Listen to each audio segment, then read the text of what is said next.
Hi guys, welcome to today's session, and today we are going to discuss about Indian Ocean Commission, which is an intergovernmental organization. And in this session, first we will see an overview about Indian Ocean Commission, that is otherwise called as COI, and then we'll discuss about the significance of this commission. And recently India has been granted observer status in this Indian Ocean Commission, so we'll see what are the benefits for India with observer status, and then we'll discuss how can India contribute as an observer. So that's how I plan this lesson. Let's now start.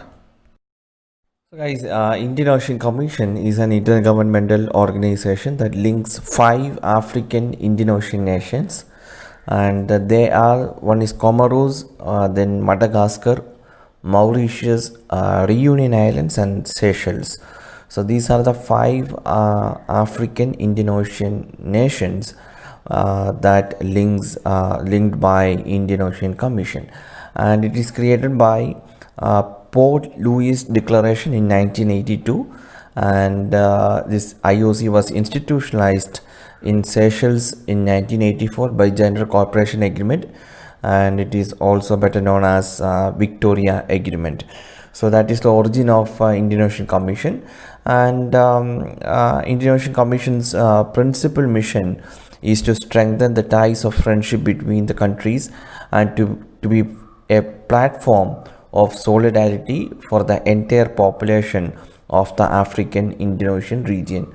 And this commission's mission also includes development through projects related to sustainability for the region, and also aimed at protecting the region, improving the living conditions of the populations, and preserving various natural resources that countries depend on.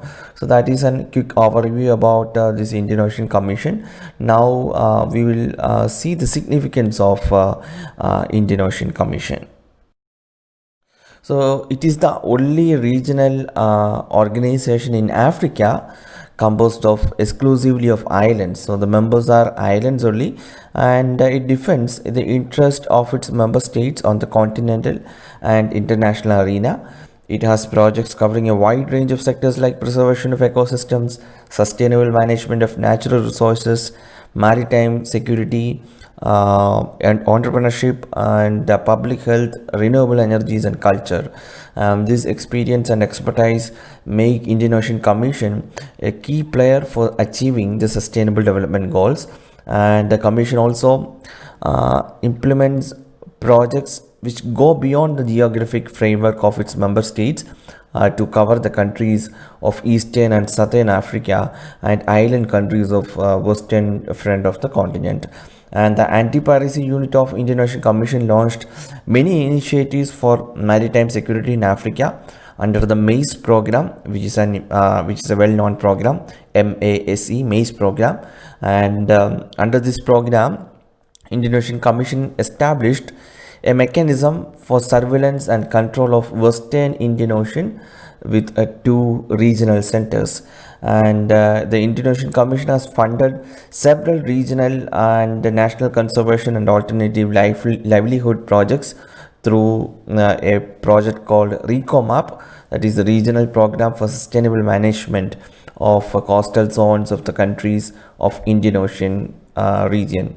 So that are the few initiatives and significance of this particular commission called Indian Ocean Commission. And now recently India has been granted observer status in this grouping. So now we will see what are the benefits for India being an observer in this Indian Ocean Commission. So first and foremost, this will help India getting a presence in Western Indian Ocean and an official foothold in a premier regional institution like Indian Ocean Commission in the Western Indian Ocean is an opportunity for India, and this will also create opportunity for more engagement with islands in this part of Indian Ocean, and also presence in a strategic location which connects Eastern Africa to Indian Ocean is always beneficial for India. And second point is that it will help India getting influence over Mozambique Channel, and Mozambique Channel You all know that it is a part of Indian Ocean located between African countries of Madagascar and Mozambique, and it is considered as a choke point in the Indian Ocean, and the channel is likely to regain its relevance if the hostilities surrounding the Strait of Hormuz escalate in the future. So there lies the Mozambique channel. You can see the map, and it is between Madagascar and Mozambique. And you know that Strait of Hormuz, which is a major trading channel in Middle East, and the region surrounding the Strait of Hormuz is a region of instability. So if this instability escalate or persist in the future, then Mozambique channel will regain its relevance. Why? Because more ships would be travel in this channel, and this would become a major trading channel. So in future this will be also helpful for India. And the third point is that geopolitical reasons, India's pivot to Africa is geopolitical and strategic necessity considering China's influence in this region. So China is implementing many projects in Africa, and the observer status will help India to increase influence in the Western Indian Ocean. As observer, India can play a crucial role in combating piracy emanating from Eastern African coast. And also France is an important partner in the Indian Ocean Commission, and India as an observer will have opportunity to boost cooperation with France and its overseas region. And another point is our Sagar policy. This will help implementing our Sagar policy more freely.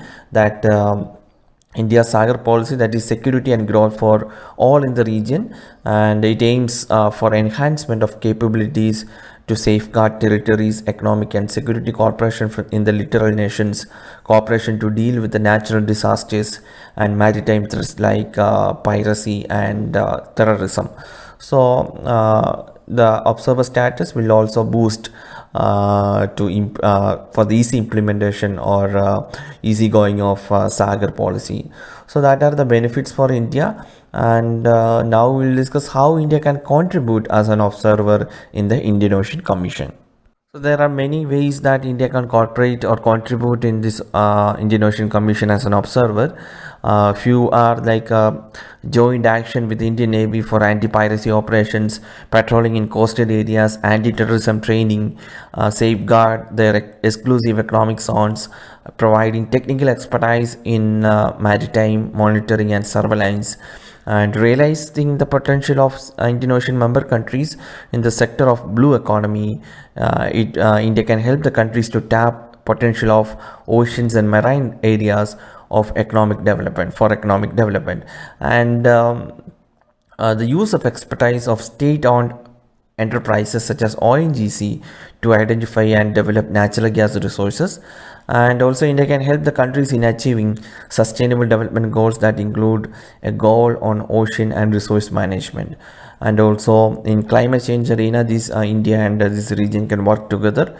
And also regional and sub-regional climate change mitigation and adaptation strategies can be developed and worked together. And this also help India can build a resilience of people dependent on ocean for their livelihoods. So these are the areas where India can contribute as an observer. And so that's all about the Indian Ocean Commission, guys, and it is a major topic.